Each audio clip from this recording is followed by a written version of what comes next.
Welcome back to the Solita Summit studio. I hope you enjoyed your sessions. And now it's time for me to meet the first out of two expert panels who are here to summarize the sessions together with me.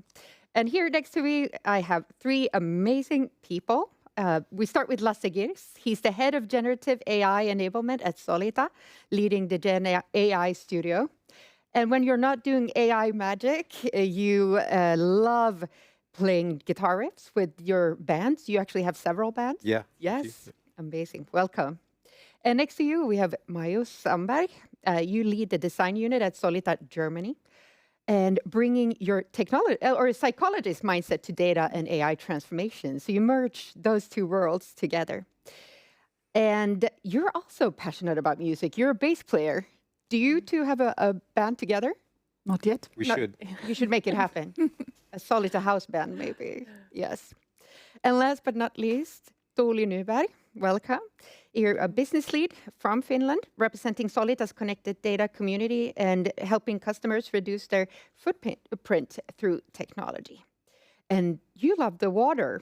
You love water jogging, especially in the Baltic Sea every summer. That sounds exciting. Yeah, it is. Yeah.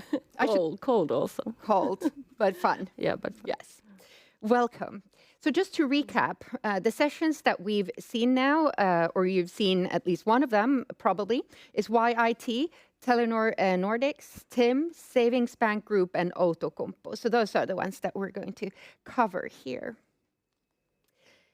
So Lasse, let's start with you. Which session did you listen to, or sessions? Yes, I followed mostly the YIT presentation in the AI transformation track. And YIT, a construction company, a big construction company, they were talking about their data and AI strategy. And they talked about the industry, what is happening in the industry, their sort of movement from project to process thinking, their data and AI strategy being a response or reaction to their company strategy. And as I was listening to it, I realized that this is a business conversation.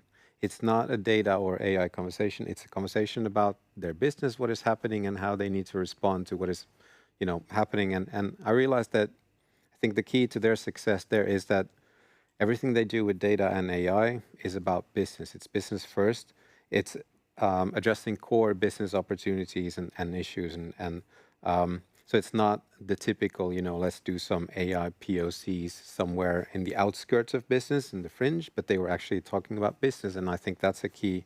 One of the keys to success is that you're business first in your AI or data endeavors. That was really interesting. Yeah. And it really ties back to what Ossi and I talked about, the fact that now the focus lies on what technology can do for businesses, for organizations, etc. So, yes, Tuuli, what about you? What did you see? Yeah, I think this kind of business first kind of attitude was present also in the sustainable stainless steel producer Outokumpu's presentation today.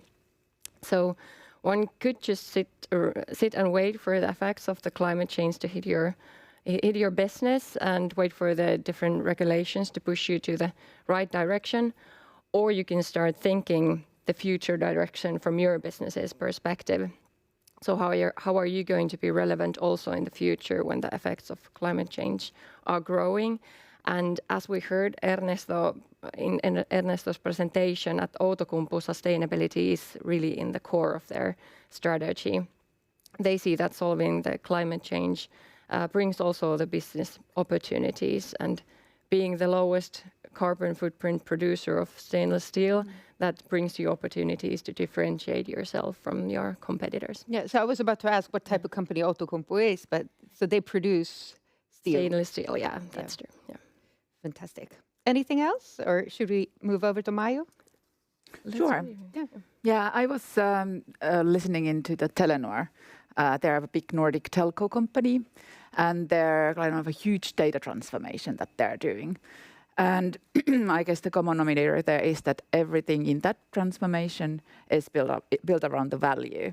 So traditionally, they've had kind of a IT is serving business and business orders, and then IT is delivering.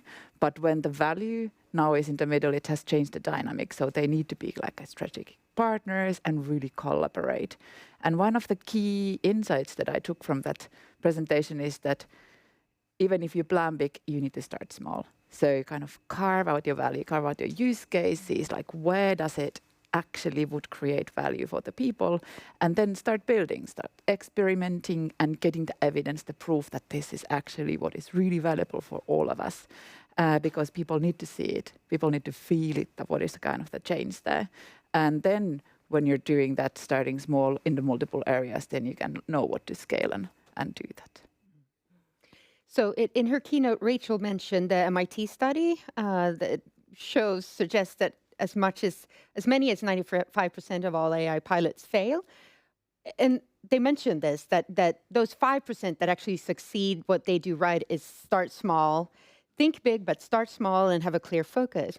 Another thing that they mentioned is that the projects that tend to fail also because of the human aspect. So there's usually a gap between the technology and the people and the culture that have to change too.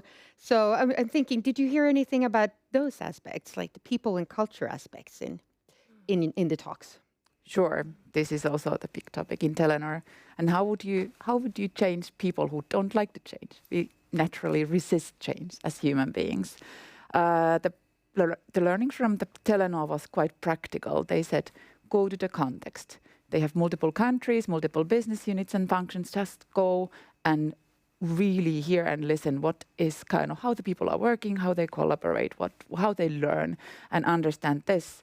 And then just try not to kind of like from high up and far away lead, but really understand like what is going on in the context and communicate. Like, why are we doing this? Why would you benefit from this? Where are we going? So if you have this kind of a shared vision for the future and it's actually understood by the people, that's a great ground for big transformations. So the word or the kind of the road to the goal doesn't need to be same. People are different, teams are different, but the goal needs to feel the same. Yeah. Tuuli, did you hear anything about the sort of more human-centric? Yeah, I could continue from this kind of human-centric perspective. What I heard from the Saving Banks presentation, and they wanted to improve their digital resilience of their financial operations, and at the same time meet the requirements of DORA, this EU regulation. And as part of this development, they started also a DevSecOps sub-project to give concrete support in the daily work and development practices in the form of new tools, templates, and really like easy to read instructions. And it was highlighted that the feedback of these outputs was really, really good. And I think that's an indication that with this kind of human-centric approach where you put, for example, these tools and like template users' needs in the center, you can really create new ways of working that actually work in the daily life. And I think another lesson learned from this project was also to demystify everything so that you communicate in simple terms and using examples that are easy to understand. And okay, that might sound like a no-brainer thing, but I guess really essential when we are dealing with human beings and change. Yeah, of course. Lasse. Yeah, I'll just add one thing that came to my mind is the old quote of culture eats strategy for breakfast. And if there's something that is being elevated in some of these presentations like YIT2 is the investment into people. And I would encourage companies that look to bring in AI expertise from the outside to still pay attention to the people and the culture, because that's an easy trap to make that you think that you can drive change without taking your culture into account. So invest in culture. Mm-hmm. Anything else that we have forgotten to mention before we wrap up? Yeah, I think we have a common theme. Yeah, it's still about people. It's still about people, but also about business. Well, that too. A merge of the two. Thank you so much for helping me summarize these sessions, and you'll be back eventually. So looking forward to that.